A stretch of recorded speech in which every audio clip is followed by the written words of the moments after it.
Just gonna wait a few seconds that everyone joins.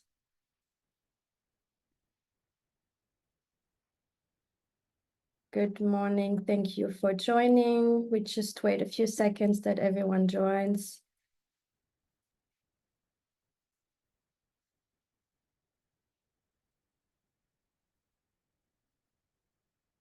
Okay, good, let's start. Well, good morning, everyone, and welcome to our webinar. My name is Manon. I'm working at the Renewables Grid Initiative. For those who don't know us, I will give you a short presentation of who we are in a couple of seconds. This webinar is the fifth one of the RGI series on nature-inclusive design solutions along offshore renewable energy infrastructure. And today we'll explore the activities of the new LIFE project, which is called NID4BirdLIFE, NID4BirdLIFE, which seeks to advance the conceptualization, the testing and implementation of nature-inclusive design solutions for bird species at the Princess Elisabeth Energy Island, with a particular focus on the Black-legged Kittiwake. This webinar is also part of the European Commission Sustainable Energy Days, which features events and activities held globally to promote clean energy and energy efficiency. So before I give you a short introduction, I would like to start with a few housekeeping rules. Please mute yourself, you mute your mics if you're not speaking. I would also ask you to rename yourself with your full name and your organization so we know who is in the room. In case you have questions, feel free to write it in the chat. We'll gather the questions, and at the end of each of all presentations, we'll have a dedicated Q&A session, and I will call up your name. So in that case, it would be great if you turn on your camera and ask the question yourself. And last but not least, we are recording this webinar, and it will be publicly available on our RGI YouTube channel. And I will also send the link to the recording to all the participants of this webinar. Good. So today we have a few experts with us in the room. So the speakers will be myself. I will give you a short introduction of the project that I mentioned earlier, so the NID4BirdLIFE project. We also have Riet Durinck, that is an offshore community relations officer at Elia, which is the Belgium transmission system operator. Robin Brabant, who is a marine biologist at Airbeams, and another Robin Daelemans, who is a researcher at INBO. So you will hear our experts in a couple of minutes, but before that, I would like to give you just a quick introduction of RGI and who we are and why we're organizing this webinar today. So for those who don't know us, RGI is a membership NGO based in Berlin, in Germany, and we identify ourselves as a unique collaboration of environmental and climate NGOs on one side and of transmission system operators on another side from across Europe. That's what you can see on this slide with the different logos, which we identify as the members of RGI. And all together, we joined forces to promote fair, transparent, sustainable grid development to enable the growth of renewables in order to achieve full decarbonization. So what does it mean exactly? It means that RGI brings all those members, those stakeholders together at the same table to agree on positions and projects to work on to push forward the energy transition in a way that works for nature, for the climate, and for people. One of the topics that we cover at RGI is promoting the deployment of offshore energy infrastructure in line with nature protection and restoration. For example, in line with that, we created in 2020 the Offshore Coalition for Energy and Nature, Ocean as a shortcut, that gathers wind industry representatives, NGOs, and TSOs from across different sea basins. So we have one coalition in the North and the Baltic Seas, and we have one coalition in the Mediterranean basin.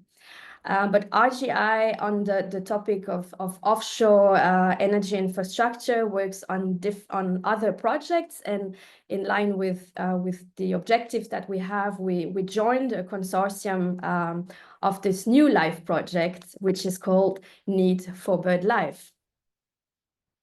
And on this, a short intro of what the project is before we hear all the details from the experts today. So as I said, it's a project that is co-financed by the LIFE program. It runs for 6.5 years. Started in 2024, sorry, this is a mistake, until 2030. And the project aims to support the Black-legged Kittiwake population by creating a breeding stronghold on the Princess Elisabeth Islands. This will be achieved through the integration of nature-inclusive design elements into the wall of the island. We are 4 project partners, and we are all here today. So Elia, Airbins, INBO, and as I said, RGI. A quick timeline of the project. So the Princess Elisabeth Island is building the onshore caisson since last year, and it will run into 2026, which will incorporate the part of the NID solutions. And it will be at the offshore installation this year and next year, and we will start the monitoring of the efficiency of the NID solutions implemented from 27. Good, so that was a short introduction of the project. I didn't want to tell you too much because the other speakers will go much more deeper in the details. So without further ado, I'm going to stop sharing my screen and pass the floor to my colleague from Elia, Riet. The floor is yours. Thank you, Manon.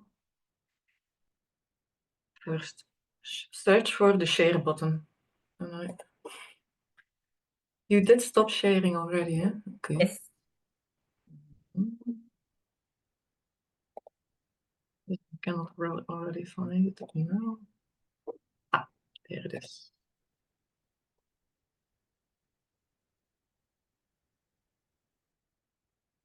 Okay. Yeah, we can see your screen. Thank you. Okay.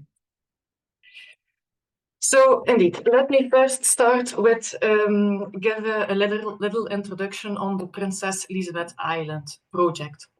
So why is Elia building this energy island? So the first goal of the project is to collect the renewable energy that will be produced by new wind farms in the Princess Elisabeth zone. So that's a new wind farm in the Belgian marine area.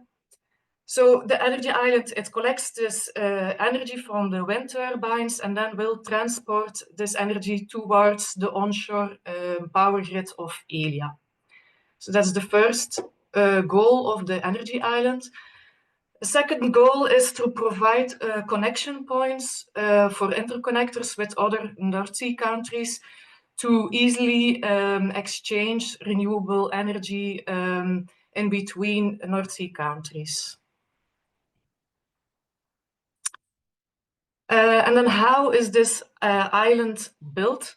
So the island consists of big concrete blocks. So we have 23 caissons, and they are now being built in the construction site in Flushing in the Netherlands. And actually from April on, we started also to transport these caissons towards the offshore construction site. And at this moment, we have 3 caissons on the seafloor. So once these caissons are on the seafloor, on a stone bed, then they are filled with sand. And so we're making a ring of caissons, and then also this core of the ring, it's also filled with sand. So that's the basic structure of the island. And then once this is finished, then we can start installing the electrical infrastructure on top of this big basic structure. So that's how it will look like, this energy island.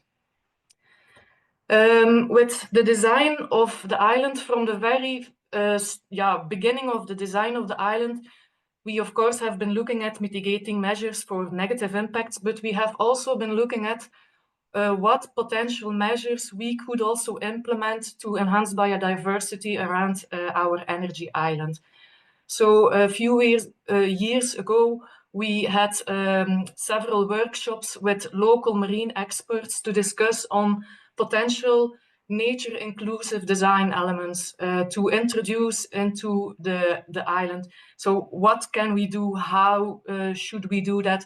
And so by the end of these 6 workshops, we knew what to focus on and what to further develop.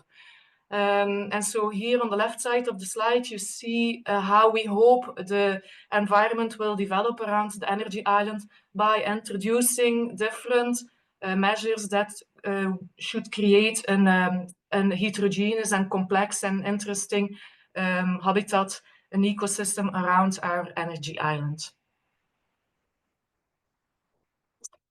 And above water, we also have indeed a nature-inclusive design element designed for birds. So, and that's what I will be further explaining here in the further slides.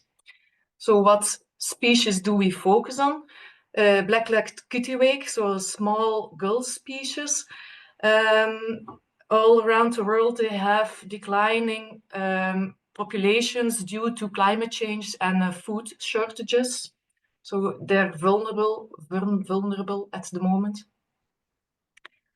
And typically for this species, they nest on steep cliffs near the water surface. And from other projects, we see that it is possible to mimic this natural nesting habitat by installing ledges, ridges on artificial structures. And so that is what we are planning to do now, to support this species by providing artificial nesting space. So how will we do that? What you see here is a cross-section of a caisson. And so we have on top of the caisson 2 wave walls. And so the outer wave wall is the interesting one to install ledges on. So this is near the water surface. So we will install ledges on the west and on the south side of the energy island. So this is a more technical view. On the south side, we have space available for 3 rows of ledges. On the west side, that side of the island is more attacked by bigger waves. So there we need a taller wave wall. And therefore, we have the space, the room for an additional row. So there we can install 4 rows of ledges. And if we then zoom in, you can see that we need 40 centimeters in between the different rows. So that's what the birds really need. We cannot reduce this space, so 40 centimeters. And the ledges themselves, they're only 20 centimeters wide. So that's enough for Kittiwake to have their nests on. How are the ledges themselves installed? So we will be building prefabricated concrete units. And with 2 rods, they slide into the wave walls and can be attached that way. So the elements are 90 centimeters long.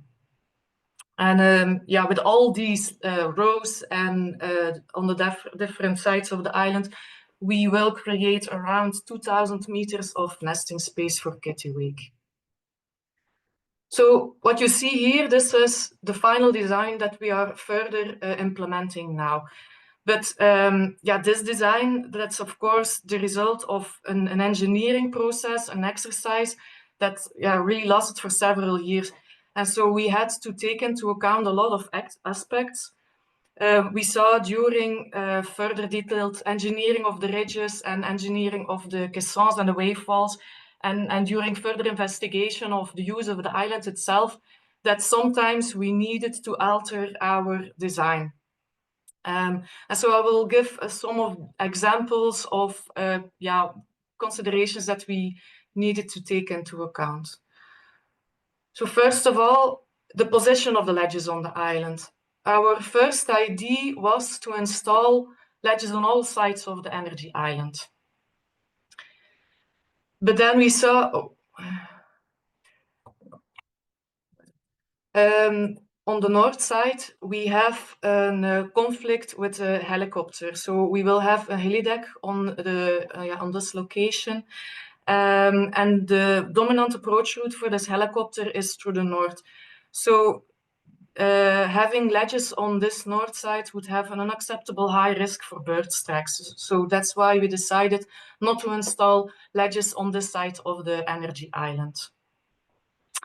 And then on this east side, you see here, on this side of the island, we don't have an outer seawall, so not close to the seaside, because we have a quay area at this location, where large vessels will be able to moor. But we thought, okay, still be feasible to install ledges on the second wavefall.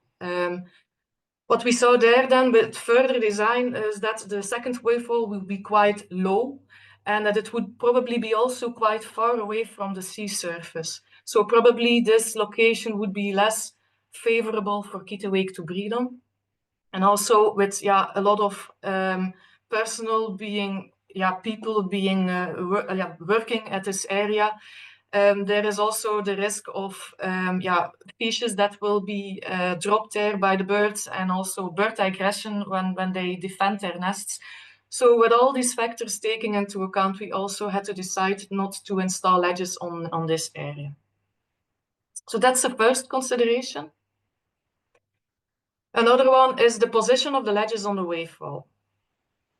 So of course, for the birds themselves, we need to install the ledges high enough above the splash zone, otherwise it won't be very interesting for the birds. But also for technical reasons, we need to consider till what point we can install ledges. Because installing these ledges, it has an impact on the integrity of the wavefalls itself. And if the forces on these ridges become too high, then they will easily break off, and with that can also damage the wavefall itself. So this impact of the installation of ledges on the wavefall needed to be tested in a laboratorium. So at the University of Kent, a scale model was made of the wavefall with several levels of ledges, 3, 4, and 5 levels of ledges.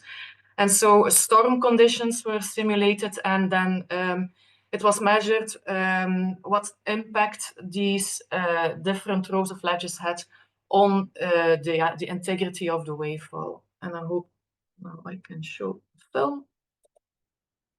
So this is a big storm. The results of these tests were quite good. So there was not a negative impact on the wavefalls, on the integrity.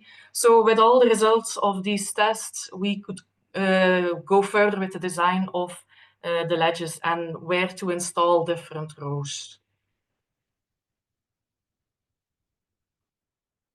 And then also another design consideration is the way the ridges are installed. So what we envision now is a prefabricated unit, and that will be added on after the seawall is installed. But the contractor also looked at integrating the ridges into the wavefall itself, so making it really a part of the formwork. What you see here is a reinforcement that's going into the wavefall, that's in the wavefall, and then also into this ridge.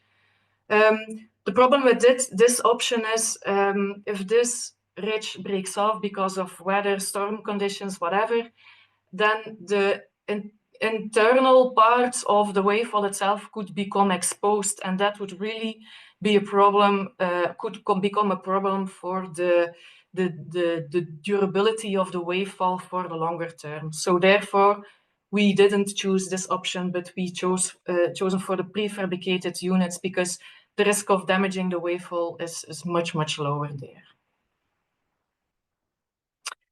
So yes, this is in short the design and the way we ended up with our current design of our wavefalls, our ledges on the wavefalls. And yeah, I think we now can only hope that the Kittiwakes will love this and come nest on these ridges. That's it. Great. Thanks a lot, Riet, for this insight presentation into the Princess Elisabeth Island. That is indeed necessary to understand the rest of the project, to give a bit of context of what the NID4BirdLIFE project is. I see there's already a question in the chat, so thanks a lot. I will address this. We will address this at the end of the webinar. So I'm just asking you to be a little bit more patient to get the answer. Good. So thanks again, Riet. And I will pass the floor now to Robin Brabant from Airbins that will present the bird radar research that is ongoing within the project. So Robin, the floor is yours. Yes, thank you. Let me first start sharing my screen.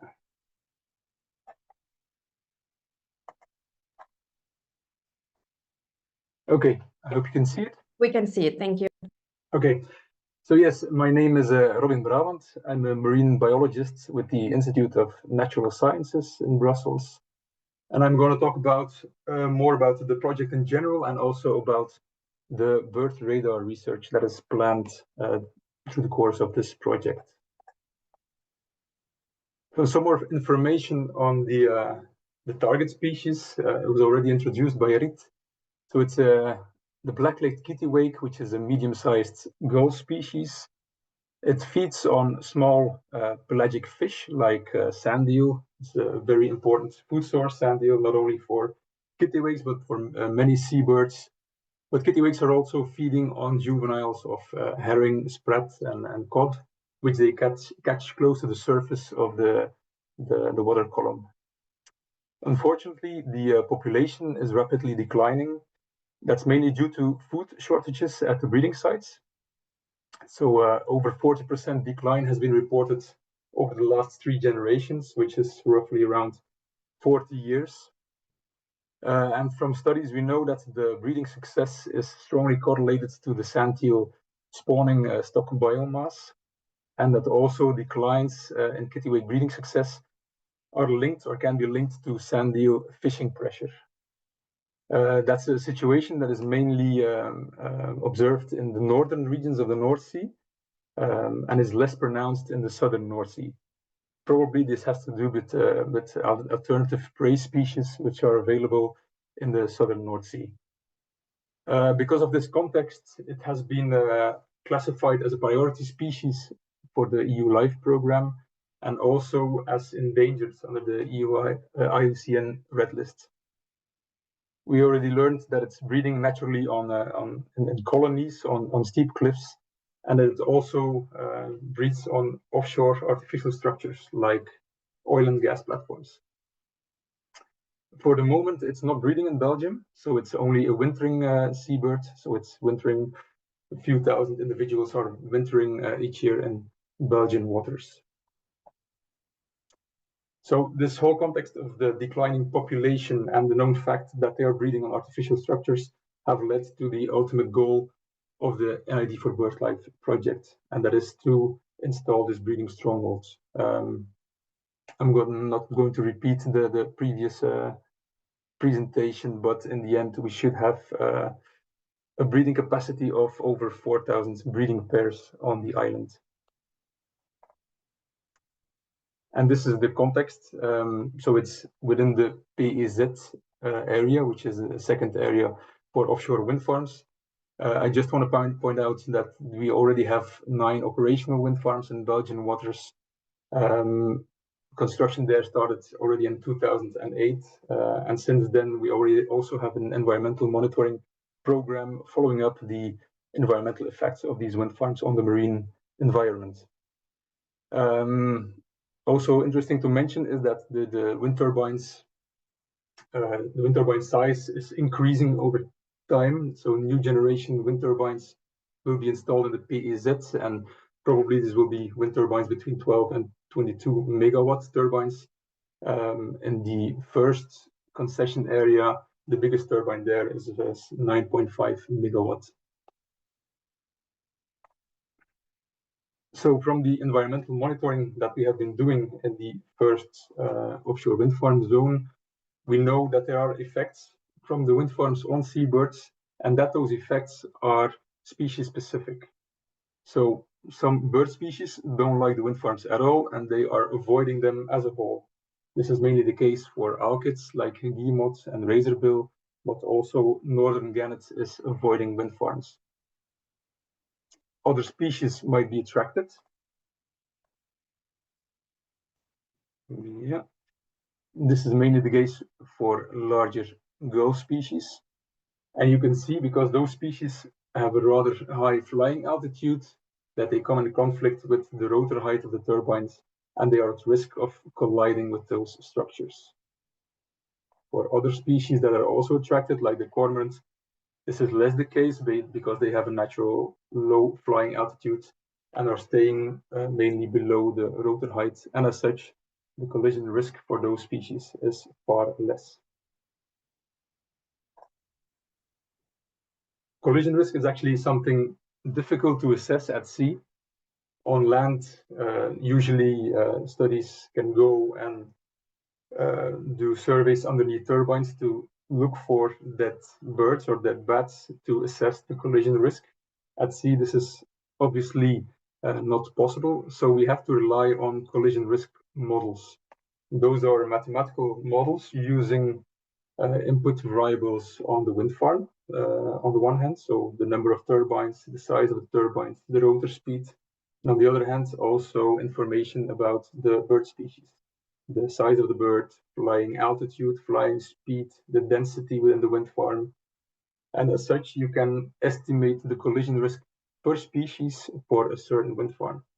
That's very useful to compare development scenarios. For instance, in the PEZ, if we're going to put 212 megawatt or 150 20 megawatt turbines, how will that affect the collision risk on seabirds?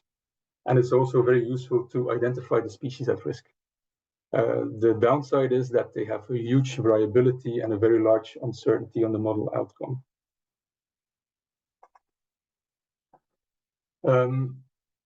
So I mentioned that the collision risk is species specific. And of course, if we are building this huge breeding colony for kittiwakes within the PEZ wind farms, there is a concern that there might be a collision risk for the kittiwakes. Actually, based on the monitoring that we did over the last 15 years in the first wind farms, and based on studies from abroad on the flying altitude, we have calculated the collision risk for the first round of wind farms in Belgian waters. And we know that for kittiwakes, the collision risk over there is actually quite low, especially compared to other species like great black-backed gull or lesser black-backed gull, which are the species that have a far higher risk of getting or of colliding with the turbines. This assumption is, of course, based on the density in the first round of wind farms and based on flying altitudes from abroad. So we have to confirm this on site in the PEZ wind farms because we know that there might be a seasonal pattern in flight behavior.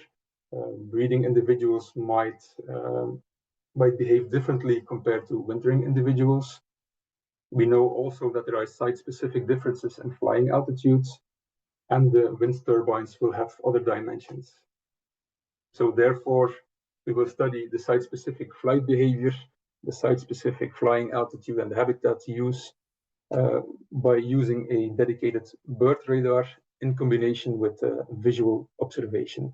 And this all will then be used as input to refine the collision risk models. Yeah, I mentioned that we will use a bird radar. So just some background information on the radar, which is a technology that has been used for decades to study flying animals, birds, bats, but also insects. And the technology, it actually uses a transmitter which sends out a high energy wave into the environment. This reflects on objects in the environment, like birds.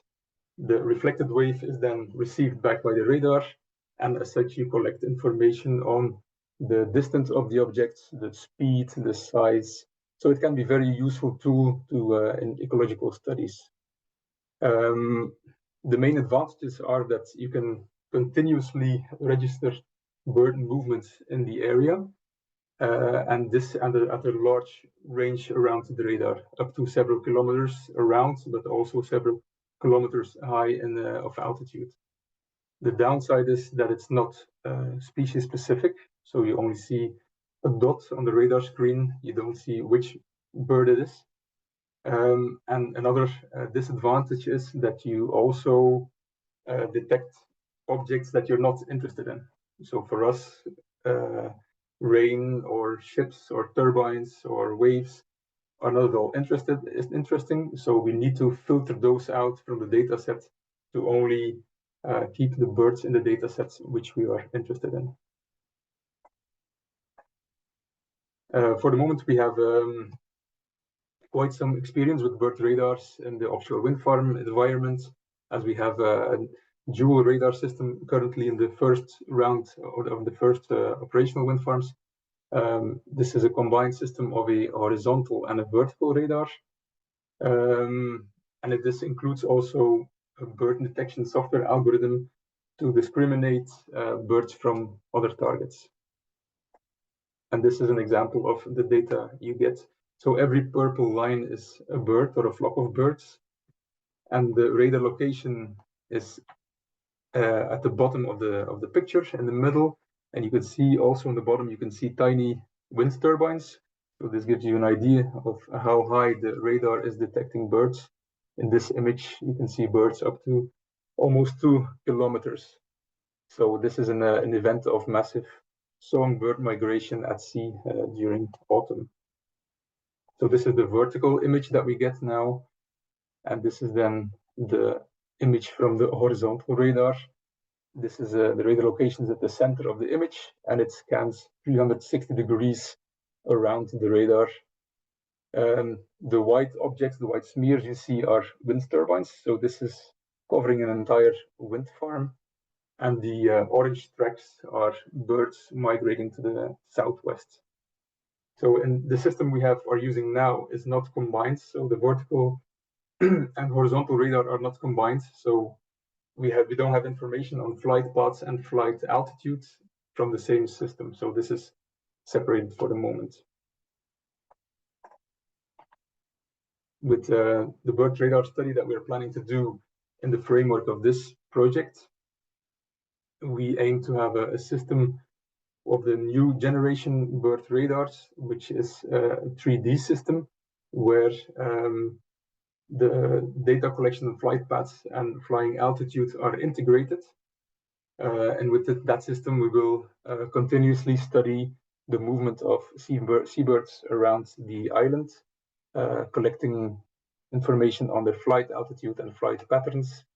And this will be combined with visual observations on site to validate the tracks of kittiwakes. So a human observer will be next to the radar, and then a confirmed track of kittiwakes will be annotated with the species name. And as a result, we will have a validated data set of only kittiwake data or flight tracks.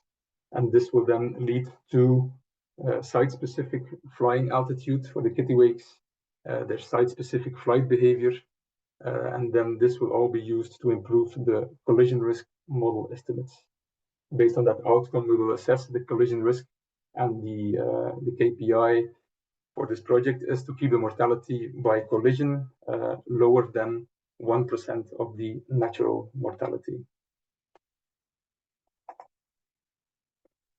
This is the timeline for the radar study. So we are currently looking into the procurement of the radar, and hopefully it will be installed mid next year.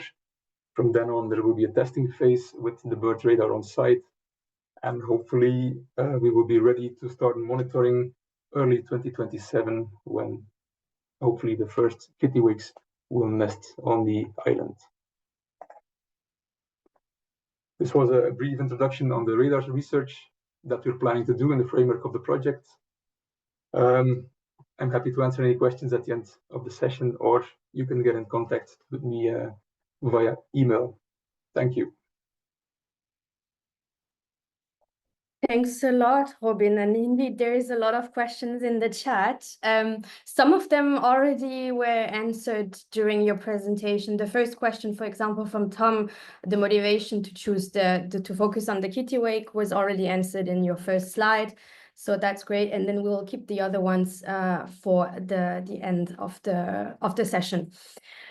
Good. Another activity that is part of the project is the camera monitoring, and this will be presented by our last speaker, Robin, who is already sharing his screen, so that's perfect. Robin, it's your turn. Thank you, Manon, and hello, everyone. So I'm Robin Daelemans. I'm a biologist at the Research Institute for Nature and Forest. And in my presentation, I will be talking more about the breeding behavior of the kittiwakes and about how we will monitor the breeding behavior on the Princess Elisabeth Energy Island. So kittiwakes, they can be found in the northern parts of the Atlantic and the Pacific Oceans.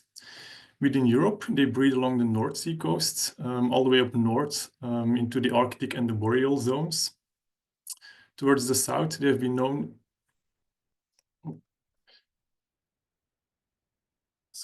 Towards the south, they have been known to breed as far as the Iberian coast and the Bay of Biscay. However, they are restricted in their breeding distribution by the presence of cliffs, because they breed on very steep sea cliffs. There they make up colonies from, they range from a few individuals to really a couple of thousand breeding pairs. And on these cliffs, they have a preference for very narrow ledges, much narrower than most other seabirds. So every year they arrive at their breeding grounds around March, and then they start their courtship and the building of their nests. The nests are made up of seaweed and vegetation and are held together by mud and excrement. In general, the kittiwakes, they lay 2 eggs somewhere around mid-May, and they incubate the eggs for 4 weeks. Both the female and the male do this. And after 4 weeks, the chicks hatch, and both parents take turns in caring for the chicks. So one parent stays at the nest and the other one goes out to sea to forage. The adults, when they feed, they keep the food in a pouch near their throat in a crop. And when they come back to the nest, they then regurgitate the food to feed the chicks in the nest.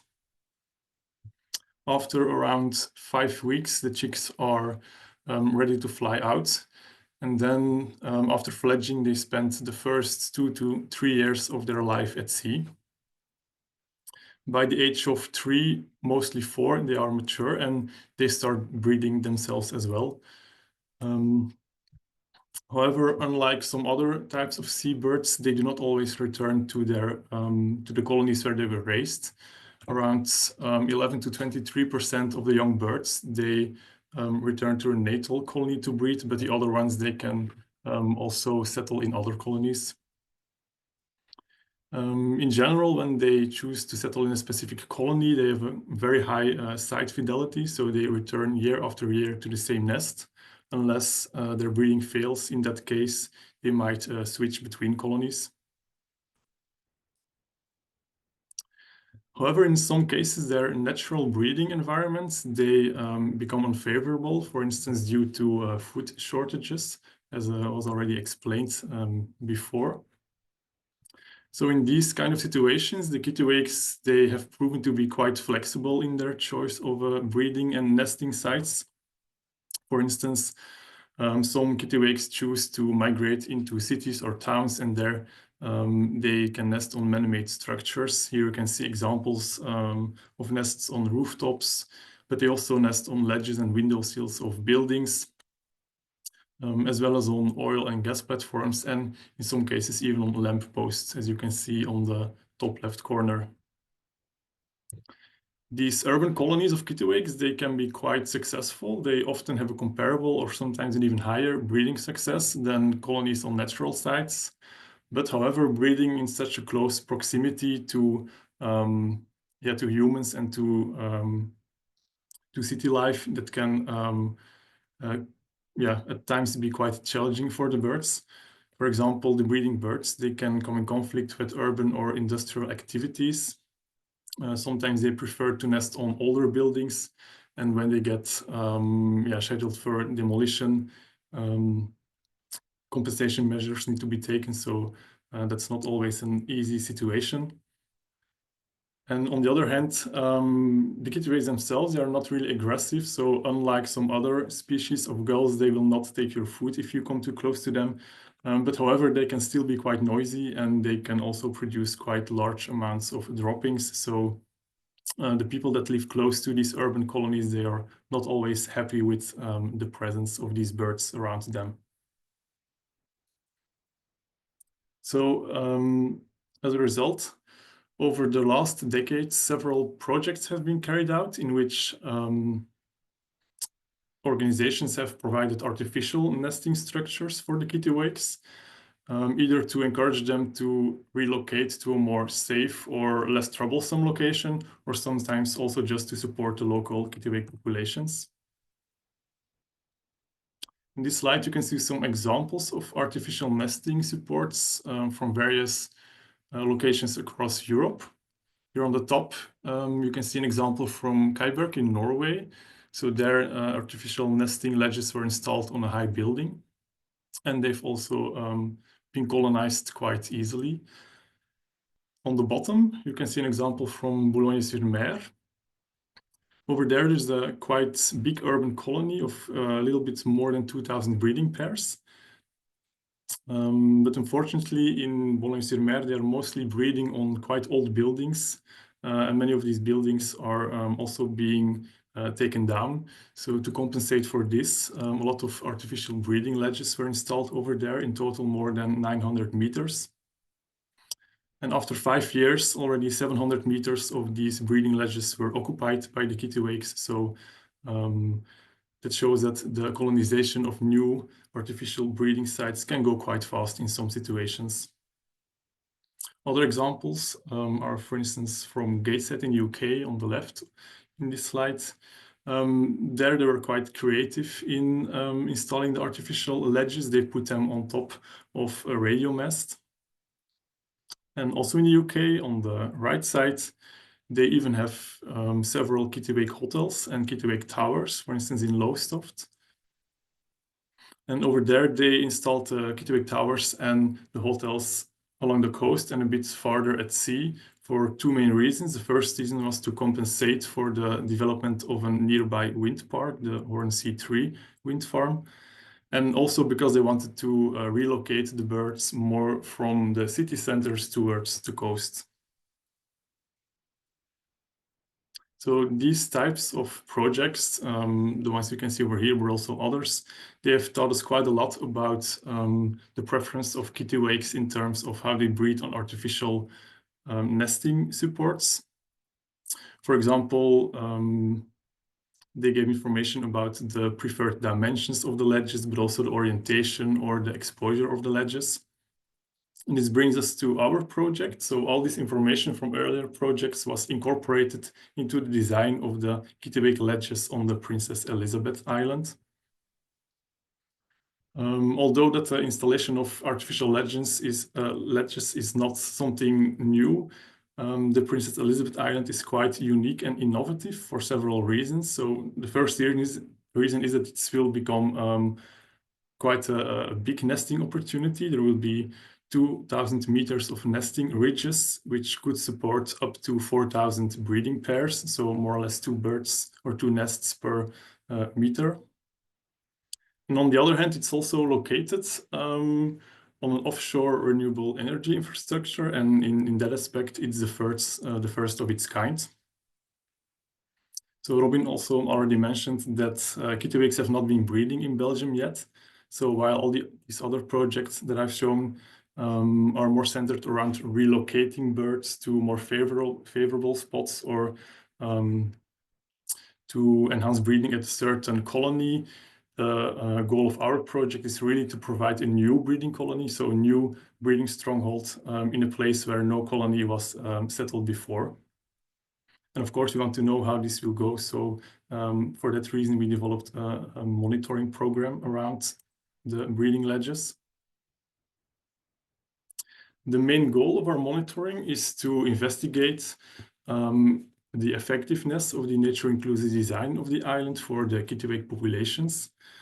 And how we will quantify this, we will use 2 key performance indicators. So the first one is the number of occupied nests, so the number of breeding pairs.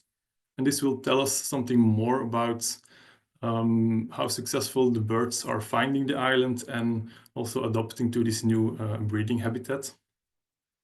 Then the second performance indicator is the breeding success of the kittiwakes.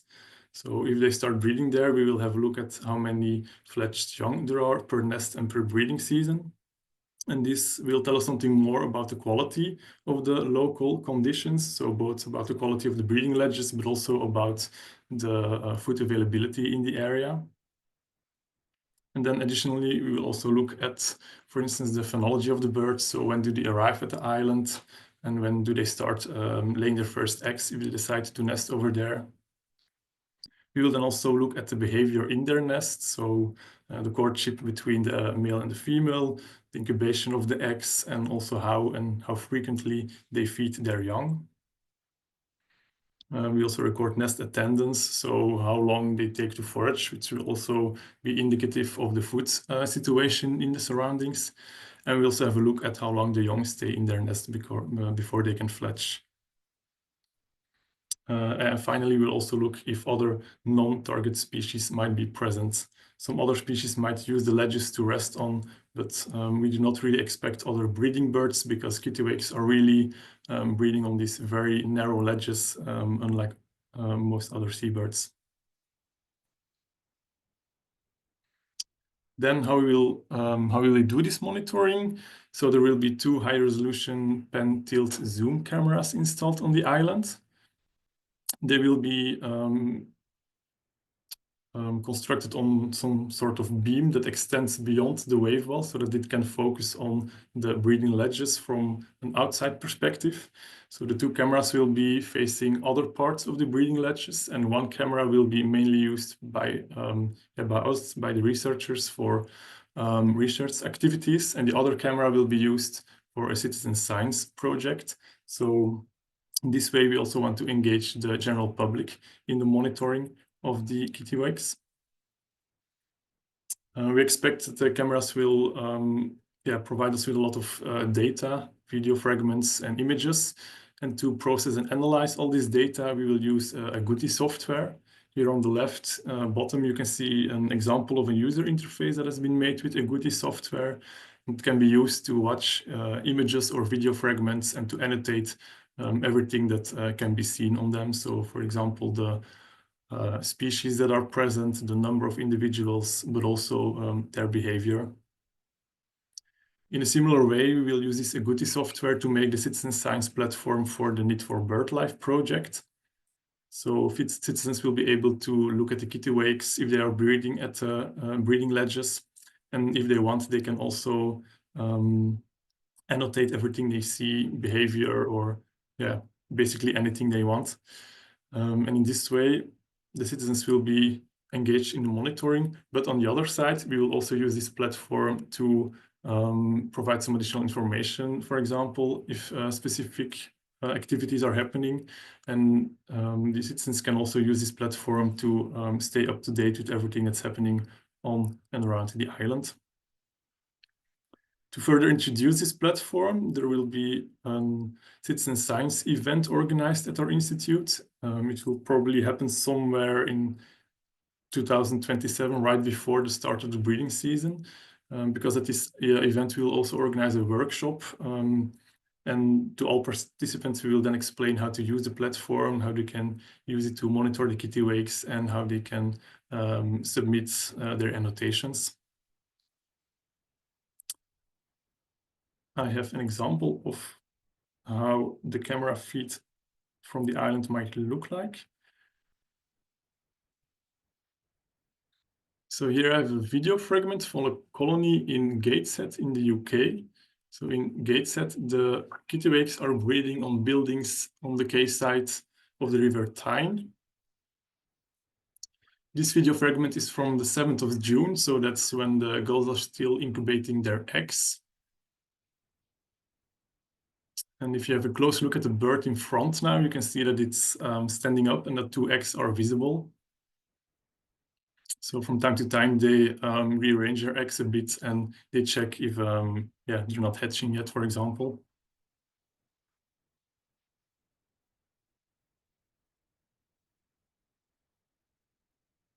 This is a video fragment from the same location, but a month later. So the 7th of July, you can see that the chicks have hatched by now. They are around 2 to 3 weeks old. There are 2 chicks in every nest, so that means that the food situation is probably quite good. In every nest, there is 1 adult. One stays with the chick while the other one goes foraging for food.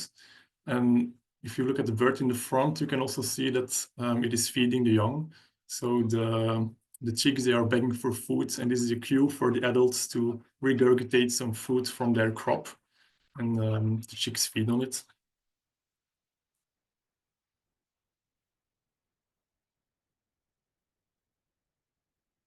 So hopefully you will also get these kind of images from the Princess Elisabeth Energy Island, from the ledgers over there.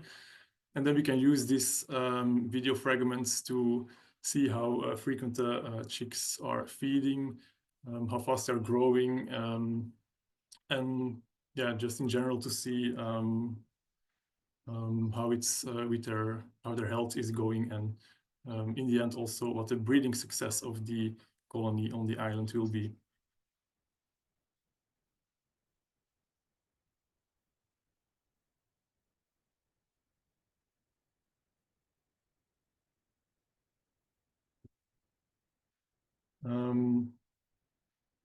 So finally, if the kittiwakes start breeding on Princess Elisabeth Island, this monitoring program will enable us to determine the breeding success of the colony. We will also compare the breeding success with different projects at other locations. And this will tell us something more about how effective this nature-inclusive design is for the birds on the island.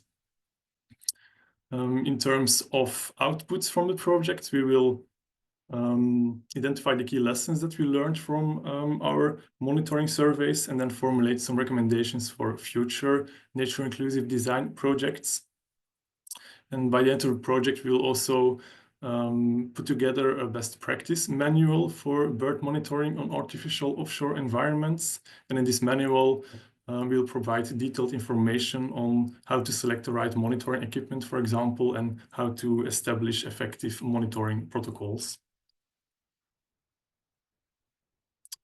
And with this, I want to thank you all for your attention. And if you have any questions, we will address them later on in this session, or you can always contact me by email as well. Thanks a lot, Robin. Yes, we will share your emails with all your emails with the participants later on if they have questions. Very great, the footage that you showed, and we also hope that we will have the same success with this project. Good, so there are a lot of questions in the chat. Some of them were already answered by the presentations that were given by the 2 Robins. We have now 20 minutes to go through the questions and discussion. I'm gonna read, there's 3 questions that I believe could be merged, so I'm gonna do it myself, if you allow me, and I think that this is a question for Riet. So, how is the energy island situated in relation to the location of the future offshore wind farms? What is the lifespan of the Princess Elisabeth Island? So what will happen after decommissioning? And is this project located within a Natura 2000 site? No. Okay, so the island is situated inside, it will be surrounded by wind farms, so it's really inside the Princess Elisabeth zone. It is close to a Natura 2000 area, a habitats area, but not inside. And in the vicinity, especially in French waters, there are birds directive areas with protection, goals for Kittiwake. But we're absolutely not inside Natura 2000 area because that is something we don't envision. And the other question, the decommissioning and the lifespan of the island. Well, the island is designed for 100 years. Not all the infrastructure on top of it that will need to be replaced, but the basic structure will really last for a long time. So yeah, the populations can stay for a long time.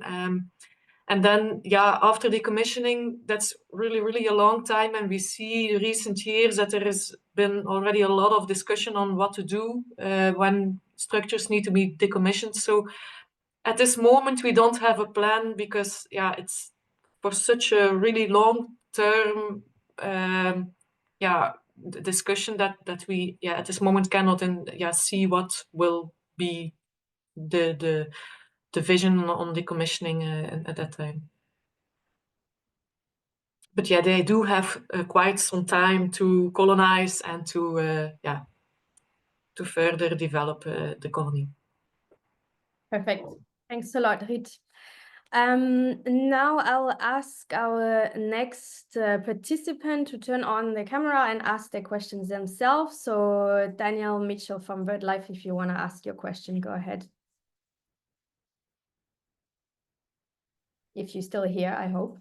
Yep, I'm here. Hi, everyone. Thanks for the presentations. I was just wondering, because I saw that there was an estimate of 200 to 1,000 breeding pairs on the island by 2030. I was just wondering how this estimate was reached. I don't know if Robin Daelemans from INBO can support, but I think it was based on ecological evidence that is available from other colonies. And I think the most difficult part is the colonization, and then once it starts colonization, then it can go really fast. Yeah, indeed. I think the number is based on some other projects. Of course, this project differs a little bit in terms that it's not located right next to another colony. So but normally that wouldn't be a problem because especially first-time breeders, they can migrate quite far from their original colony to settle. But still, it's difficult to put a real number on what to expect in the following years. And related to that, I also saw that there was another question about whether we consider to use decoys and to play Kittiwake sounds on the island. And yes, indeed, we are considering to do that because that might speed up the colonization process and might help us to reach a decent sized colony by the end of the project. Thanks a lot. So the questions was answered. Thanks, Daniel, for the question. The next one I'll call Garant from Tenet, if you want to turn your camera on and ask your question.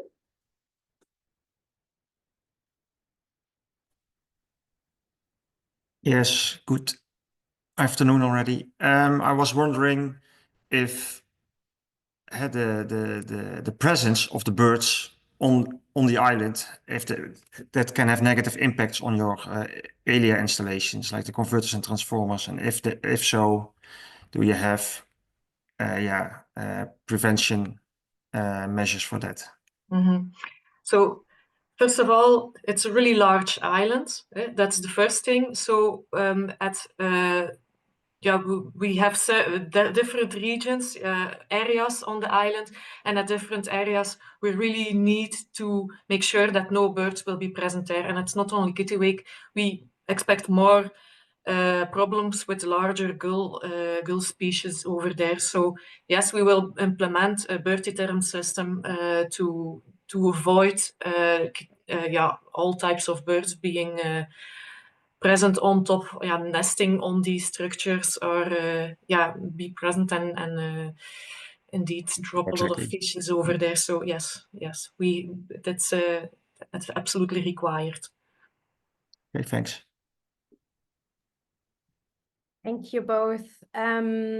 We also have a question from someone from Scottish Power Renewables, Michael Armitage, if you want to ask your question.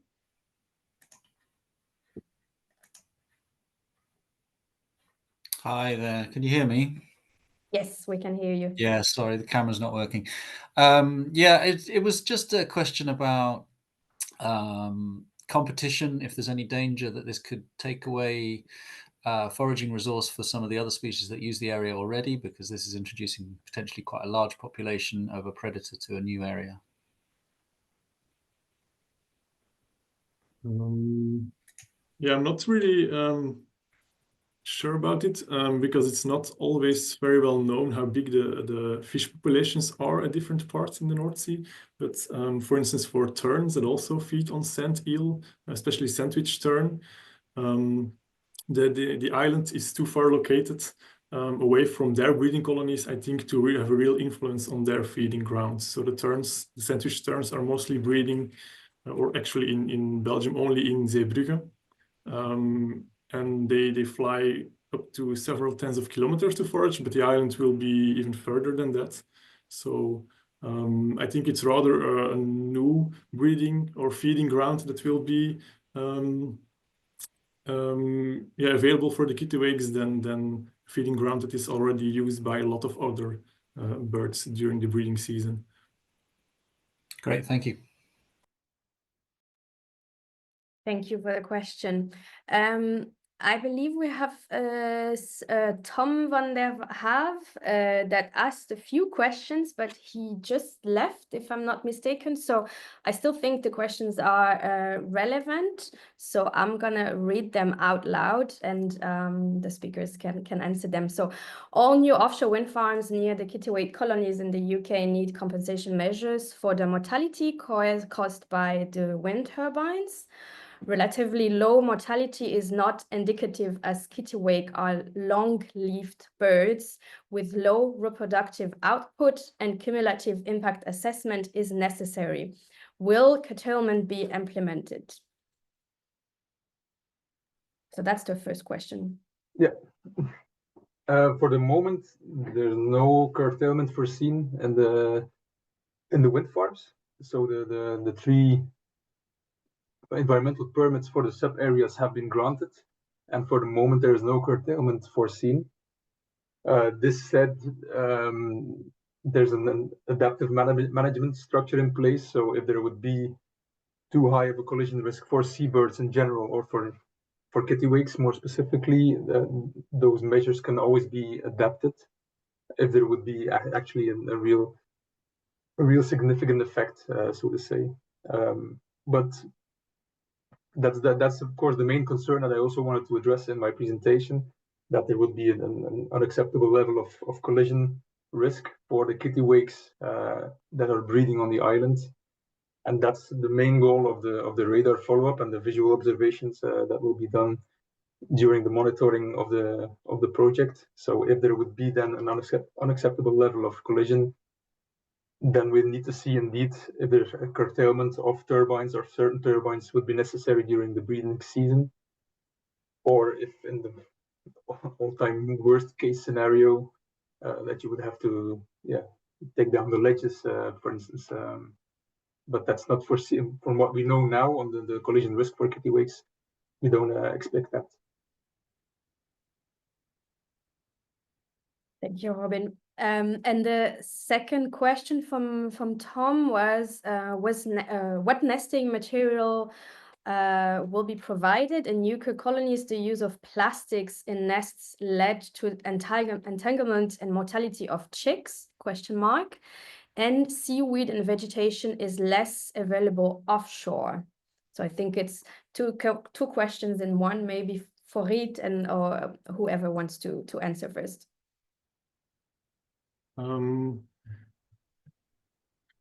So yeah, we expect that they would rather use seaweed than other vegetation, of course, because it will be probably easier for them to get by since the land is quite far away. Other nesting material, they use excrement to glue together seaweed, for example, to make their nest. But I think it's certainly an option to provide certain things if it would be the case that nesting material would be a problem. That's also one of the reasons why we do the monitoring program, to be able to intervene if something is happening. Yeah, maybe Riet, do you know if on the island there will be possibilities for vegetation to grow? No, that won't be the case, no.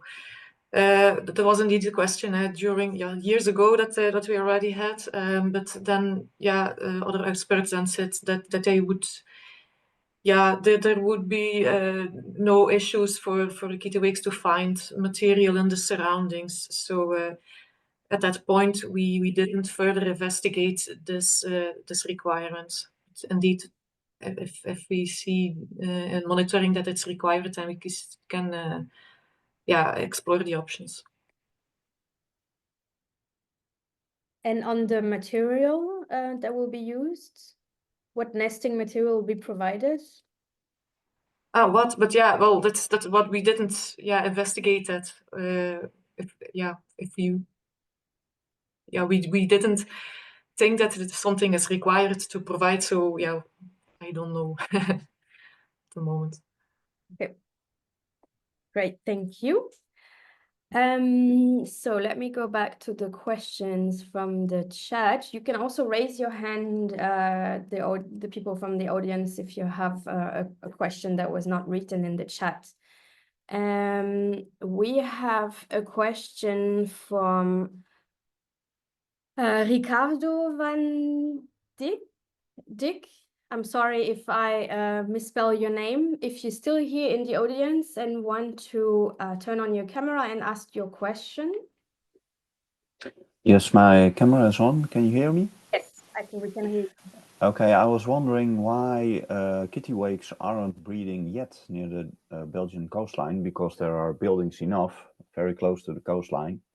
And that spot that you saw in the presentation, Boulogne-sur-Mer, is quite close to the Belgian-French border.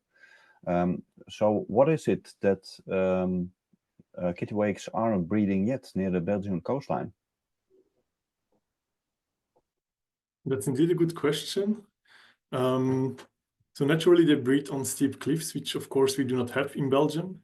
I think at the moment the nearest breeding colony is in Boulogne-sur-Mer, so also the one I showed in my presentation, where they are breeding on old buildings in the harbor. And I think they prefer to colonize buildings over there because their original breeding places are more nearby on the cliffs of Pas de Calais, for example. So yeah. Maybe they dislike Belgian architecture. That's also possible, yeah. yes. Yeah, okay. And I don't think they are a big fan of very white and sandy beaches as well. That also does not really resemble the natural breeding habitat. I don't think there's a problem with food availability. What we know, for instance, from the sandwich terns that are breeding in Belgium that are also using sand eels as foods, there are no shortages, and normally they have quite a high breeding success. So I don't think that there are indications that the food ability might be a problem.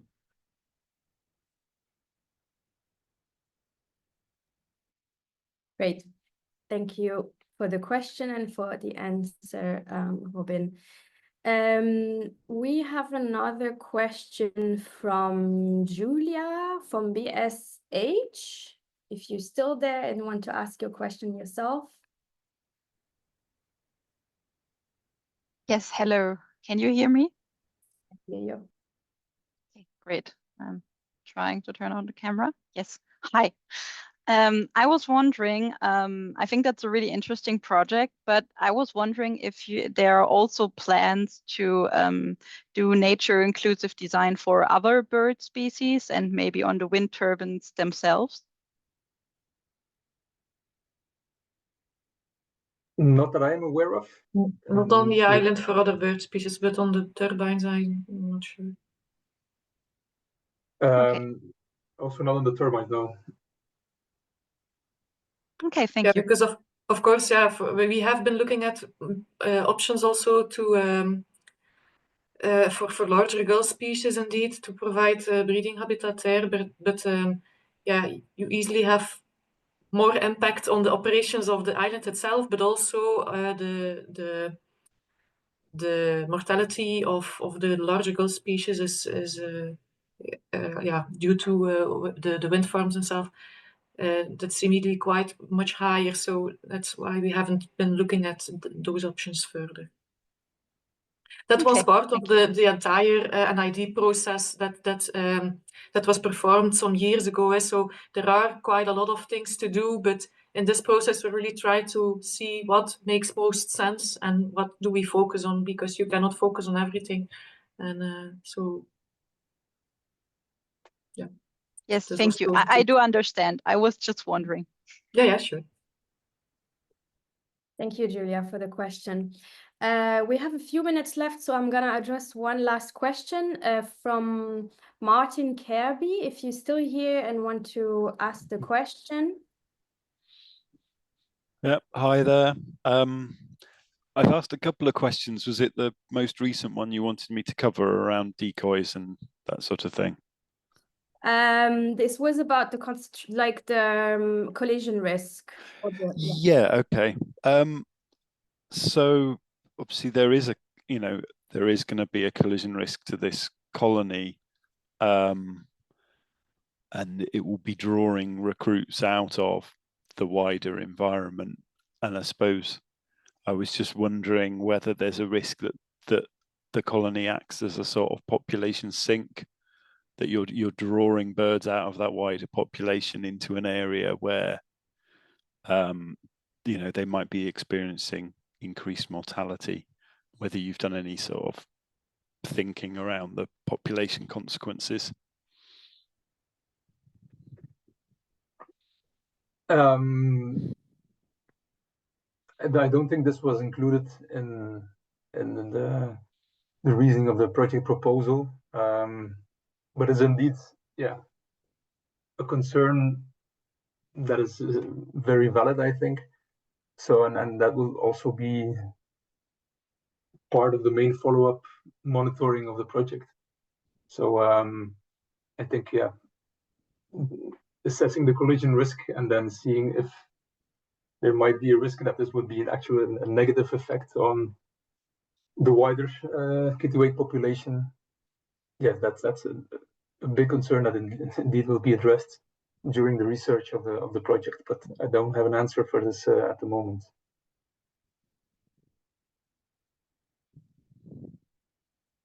Thank you, Martin, for the Thanks for that. Good. So we are 2 minutes away from the end of the webinar. So thanks a lot, everyone, for joining. It was first, I want to thank my fellow colleagues from the consortium and for the really insightful presentation, and also from all the participants. As I see, there is a lot of interest into this innovative project. So we're very happy that you were with us today. We will share the recording and the presentation with all of you. You will receive an email from my side, but you can also find the recording on our webpage. As was already mentioned by Robin, one of them, at the end of the year, we will have a report that will be published on the state of the art of nature inclusive design for bird species. So stay tuned. We will share more information and all the insight that we collected through the year into this project. And of course, if you want to learn more on the activities, you can follow us on social media, and you can always drop an email if you're interested to know more. Good, so thanks a lot. I wish you a good rest of the day, and we hope to see you again in the next webinar. Thank you.